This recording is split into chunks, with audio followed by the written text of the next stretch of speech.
Hi guys, I just thought I'd take everyone through how a wired containment fence system works. We get asked this a lot. So the trick to a containment fence is that you do need a wire and you do need to create a circuit with that wire.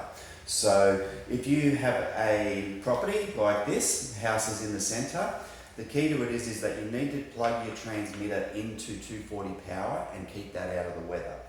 So let's assume that the transmitter is plugged in at this house here on the corner.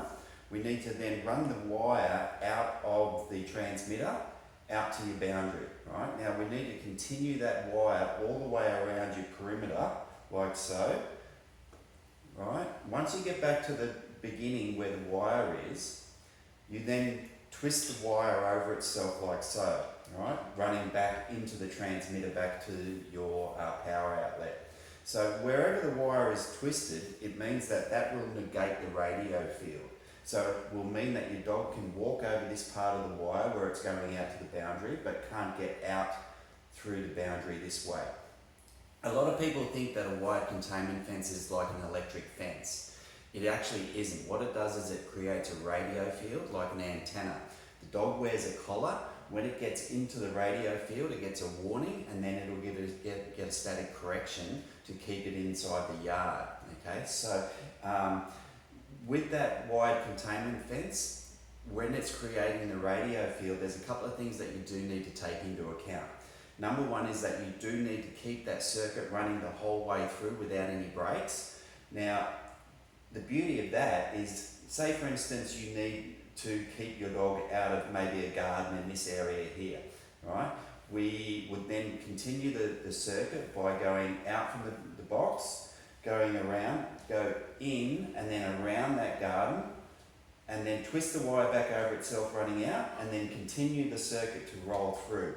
Once you get back to this point where the wire came out, twist the wire back over itself there. So that way the dog can walk around there, can walk around this garden, but can't get in the garden and can't get out through the boundary. So that's the way that the circuit works, by keeping it running the whole way through. If you have a break in the circuit in any area, most of the time you'll have an alarm go off in your transmitter to let you know that there's a break, where you need to do what we call a short loop test. So if you have any issues with your containment fence, you need to do a short loop test. What we mean by that is you're testing to see if it is a wire issue or if it's a collar issue with the containment fence. So you run a small wire out of your transmitter and just run a small perimeter, like a little mini fence. And that's the way that you can test whether it's the actual break in the wire itself or if it is a situation with the collar. So that's one of the things that you can do. When it comes to the containment fence as well, we get asked a lot, especially if you've got a slightly larger property, do I need to bury the wire? You don't have to. You can string it up along a fence line, but the thing that you do need to be aware of is that wildlife going through that fence line, certain types of birds like to chew on the wire, so burying the wire about 10 centimetres under the ground will protect that wire. Okay, so the priority is to protect the wire so that you don't get any breaks in that wire as such, right? So very, very important that you keep it away from sheet metal as well. So wired containment fence systems do not like sheet metal.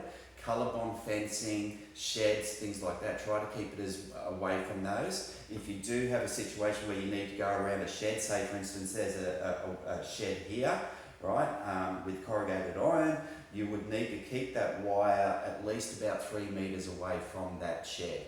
Okay, 3 metres away from a colour bond fence as well. It creates interference and it doesn't work. Right, so the other thing that I would also suggest with a wired containment fence system is if you have a boundary like so, right, just run your wire inside the boundary and bury it, right, so that way you've got your radio field from this boundary line.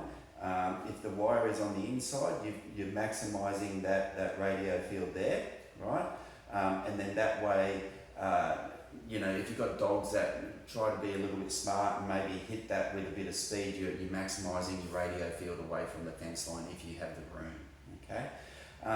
The other key is how do you train your dog to it? So the biggest thing is that you don't want to just install a containment fence and then just leave your dog to work it out.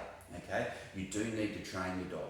So all of these systems come with training flags. When you set your perimeter around your property, you need to then set some training flags in the ground where your dog would feel the warning, right? So from here, you would then walk your dog up on a lead. When it feels the warning, you need to shake that flag to basically say to your dog that this flag is how far away from that fence line you're allowed to get, okay? And then the key to it is to then return your dog into your boundary from there, okay? So you're teaching your dog that once they feel that warning, they must turn around and go back inside the property, okay?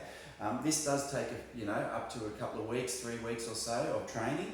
And then basically you can just leave the flags in around and your dog will just know via the flags how far they can go. Eventually you can then take your flags away from there, okay?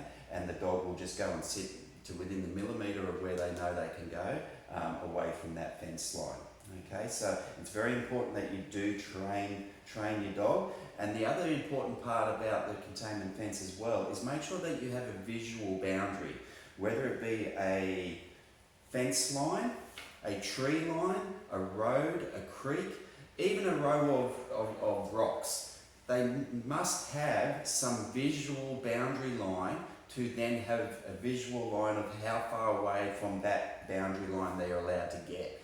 Okay, it'll make your training so much easier.